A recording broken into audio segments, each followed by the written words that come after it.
Jabri itu gini, karena Jabri kita orang tua ya, orang dewasa itu pertama guru itu selalu ingin mengontrol anak, ya kan? Anak-anak yang kita didik di kelas itu saya yakin Bapak Ibu semuanya ingin nurut semuanya. Apa yang kita sampaikan mereka kerjakan, apa yang kita minta mereka lakukan. Ya. Intinya kan kita ingin mengontrol perilaku anak, kita ingin menguasai anak. Beberapa anak itu ya bisa dikuasai karena apa? Ya, mereka bisa, ya saya kerjakan kerjanya Bapak, ya saya kerjakan tugasnya Bapak. Ibu. Kira-kira apa ya? Dapat nilai, apa lagi? Ada yang memang sederhana, bagus sekali ada yang sederhana. Ada lagi? Tanggung jawab. Takut dihukum juga ya? Takut Tanggung jawab. Tanggung jawab. Oke. Ini ada permainan Bapak Ibu. Kemarin sudah saya mainkan di pesantren, terus ikut main juga. Misalnya ada sesuatu yang berada di tangan kita, kemudian teman kita disuruh membujuk, memaksa, mengintimidasi supaya tangannya terbuka. Jawabannya gimana Bu Rizky? Kemarin tangan Bu Rizky terbuka apa enggak? Enggak. Kenapa? Ya biar penasaran aja yang lain. Karena Bu Rizky tidak mau buka kan ya? Beberapa ada yang buka. Kenapa? Karena dia mau buka. Jadi yang mempengaruhi hati anak untuk menerima dan menolak itu siapa? Anaknya sendiri. Anaknya sendiri. Dia akan rela kalau dia mau. Dia akan memberikan kontrol itu kalau dia tidak mau. Nah seringnya kita untuk mengontrol anak itu ya pakai dua cara tadi itu.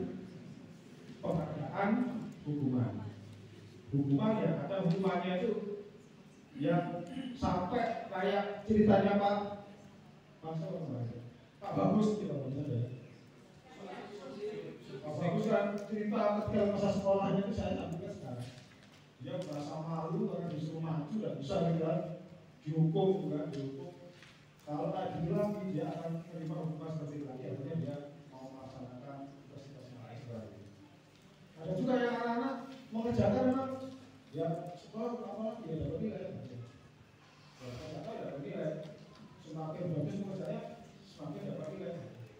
Jadi ada kontrol dua ini yang sering kita mainkan. Kita sering pasangkan anak-anak. Ayo lari, masuk kan nanti sama juga kita memberikan penghargaan. Tapi apakah itu apa namanya benar-benar dinikmati oleh anak-anak? Memang jalan yang cepat ya maka gitu. Kalau ingin dapat kontrol anak-anak ya sudah, biarkan aja tidak apa-apa melakukan di kasih ditanya. Tapi kalau apakah benar-benar mungkin Bapak bisa diskusikan lagi. Tapi mohon itu dibaca, isinya ada di situ. Saya tidak akan baca memberikan sesuatu.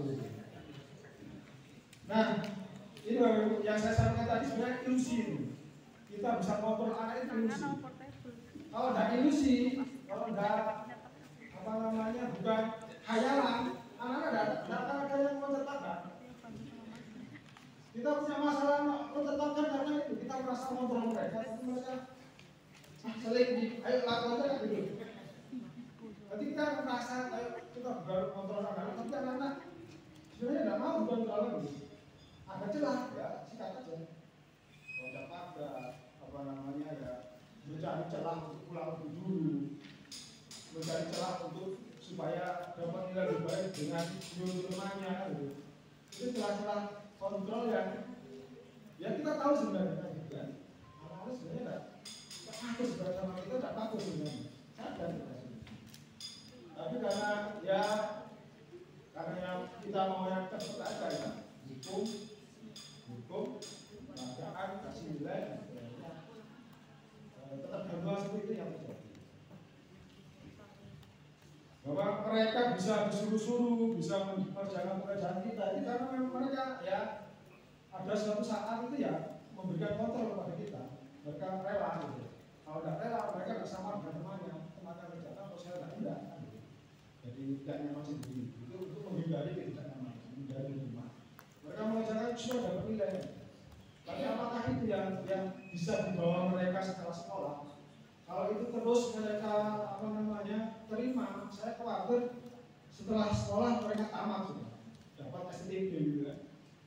Yang diprotes sama Sudiro Rejo gitu. Anak sekolah dapat surat tanda tamat, berarti sudah tidak boleh belajar lagi. Surat tamat apa yang belajar lagi gitu.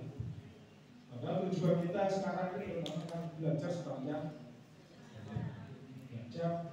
Ya, mereka tahu pentingnya belajar karena untuk merdeka. Ini belajar karena untuk memberdayakan diri, bukan untuk dapat hadiah, bukan untuk takut hukuman, bukan untuk menghindari siapa. Mereka butuh gitu. Kalau mereka butuh, insya Allah ya kontrol itu dari mereka sendiri. Mereka tahu di mana harus bertempat ketika waktu itu. Jadi kadang kita mengalami ilusi kalau anak dikritik kemudian dimarahi itu mereka jadi takut ya. Itu pikiran kita sebenarnya. Mereka tidak kayak gitu. Paling di depan kita apa ya kayak gitu. Iya, saya begitu. Saya kemarin satu ini, Samsul lagi itu ya. Hari ini dengan daftar ya. Belum ngomong saya belum ngomong sudah bingung apa tahu. Malah di luar ya. Jangan gitu. Enggak tahu. Mereka kayak gitu. Lo lagi kan gitu. Padahal kemarin di depan saya panggil di depan saya. Terus saya belum ngomong dia sudah tidak pak saya nggak tahu sampai dulu gitu ya. Keluar dari situ aja tadi. Ya ilusi yang kita ini mas. Kayaknya mereka itu patuh sama tapi tidak mereka. Dan sepatah mereka lari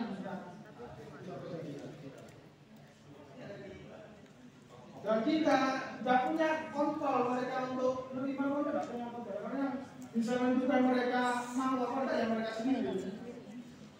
Mereka mau loncat pagar pondok yang mereka sendiri yang memutuskan. Juga temannya untuk loncat pagar lebih kuat dari kekuatan mereka sendiri untuk bertahan sekolah ya loncat. Jadi itu yang perlu kita sadari bahwa yang menentukan itu ya mereka sendiri bukan kita. Kita marah apapun, kita sampai mongol misalnya mau bedak-bedak, tapi kalau mereka tidak menerima apa yang kita sampaikannya tidak akan masuk. Jadi apa yang bisa kita lakukan? Ada di diri. Apa yang bisa kita lakukan? Dan kita nanti ada ini dari kontrol, kemudian ada ini yang penting. Kemarin saya diwawancara Pak Bagus terkait dia ini dirinya terkait masalah motivasi. Apa sih yang bisa meningkatkan motivasi siswa? Pak Bagus beranggapan bahwa model-model pembelajaran itu bisa memotivasi siswa. Lalu saya tanya motivasi itu ada berapa siswa yang bisa muncul? Itu dua sebenarnya. Dari dalam atau dari luar. Yang dari luar itu tadi itu hukuman, nilai itu dari luar. Mereka akan termotivasi kalau dapat nilai saya kerjakan. Kalau dapat kerjakan dihukum tulis Fatihah 1 buku penuh, jadi kerjakan. Yang hukumannya dari kata-kata buku ya perlu disuruh nulis itu banyak ya. Bisa kerjakan aja gitu. Tapi itu motivasi dari luar. Ketika kita tidak ada, kita bukan tidak menjadi gurunya lagi. Ya sudah, tidak akan dikira lagi kita. Karena kita tidak punya konsistensi gitu. Yang terjadi anak di sini yang gitu. Kalau bukan guru jurusannya, kalau bukan guru yang ngajar, tidak mereka. Betul nggak? Ya itu karena kita sudah terbiasa memberikan motivasi itu dari luar. Kalau sudah tidak terikat, ya sudah apa yang saya mau itu ikut perintahnya guru itu. Udah pulang saja. Mereka nurut karena ya tadi kalau pas di kelasnya dapat hukuman, dapat nilai, supaya dapat pengarahan, dapat nilai. Nah yang mungkin bisa kita pelajari adalah anak-anak yang main basket satu ini ada yang namanya Tio ya, lulusan Tangerang ya. Kita bisa lihat setiap Jumat atau setiap hari setelah kelas sekolah main basket. Padahal tidak ada yang dulu, tidak ada yang memperhatikan, tidak ada yang ngasih nilai. Itu kenapa kira-kira? Nah, itu bisa kita aja. Ada motivasi dari keyakinan dirinya kalau saya latihan, saya bisa meningkatkan skill saya, saya bisa menunjukkan ke anak-anak yang lain saya itu mampu gitu. Itu motivasi dari itu yang bisa mungkin kita bangkitkan, kita tularkan ke anak-anak. Nah, Bapak Ibu bisa belajar yang seperti itu di buku ini, di modulnya pada 2 modul. Nanti rencana kami, saya sudah berbicara dengan Bapak Pengawas, materi terkait yang tadi itu akan kita workshopkan, kita sampaikan, kita diskusikan bareng-bareng di kegiatan workshop disiplin positif.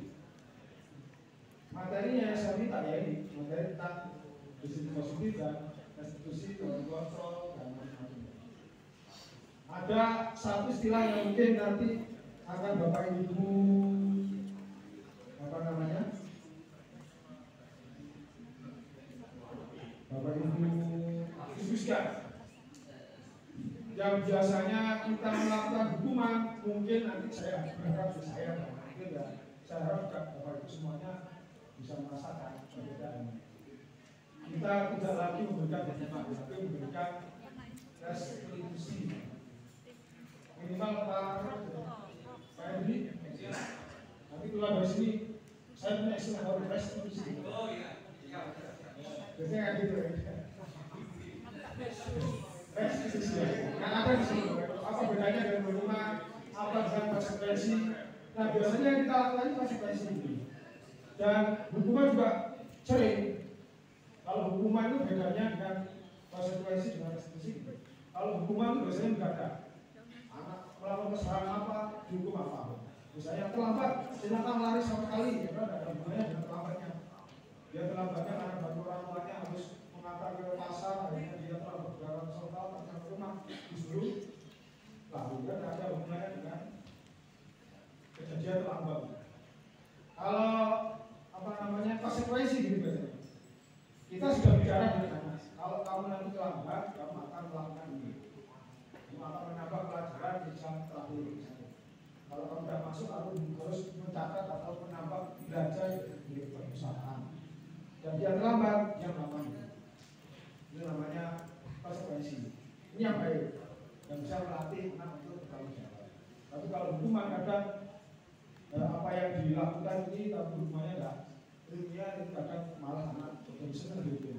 Ya kayak tadi itu, melakukan matematika, dapat hukuman akan lebih daripada ikut matematika.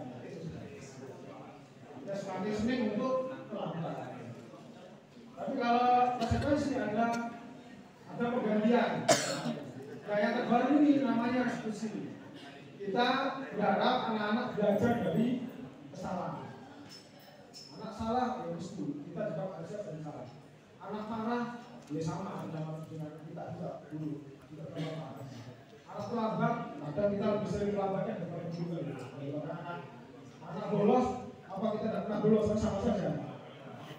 Tapi kita bisa belajar dari kata kita sendiri. Oh ya, saya main terlambat karena ban saya bocor.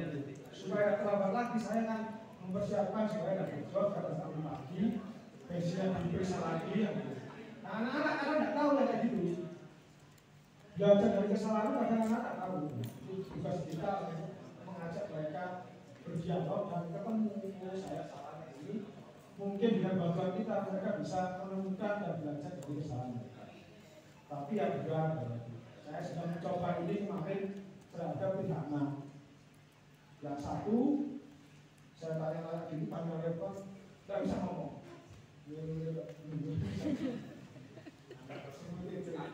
Bukan, semut-semut.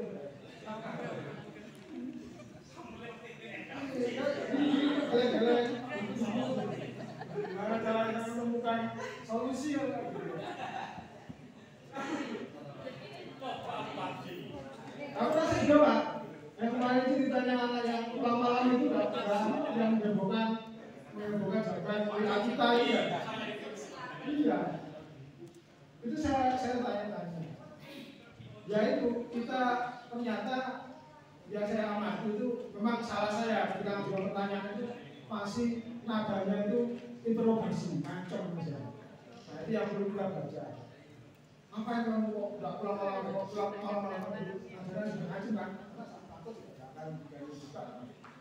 Kamu tidak mikir tak orang tua mencari kamu gitu cerita. sudah tutup mereka. Maka kita lagi sudah. Nah itu salah saya, salah yang banyak belum terbiasa. Mungkin dengan kita sama-sama belajar di sini, kita bisa memperlaku perilaku kita dalam anak dan bisa berdampak, insya Allah meskipun berat, meskipun panjang, kalau kita sungguh-sungguh serius dan menjadikan siswa kita jadi apa namanya, jadi pusat dari kegiatan kita di sekolah sama kita. Dan saya dengan melakukan itu meskipun sedikit salah, saya dapat respect. Karena dapat respect itu yang awalnya tidak kenal saya, saya ajak ngomong itu, kita ketemu itu beda dengan teman-temannya lain yang belum ngomong agak dalam. Respectnya ada, respect. Oh anak itu, awal boleh memberikan perhatian anti pada saya. Demikian Bapak Ibu, ada pertanyaan sampai sini?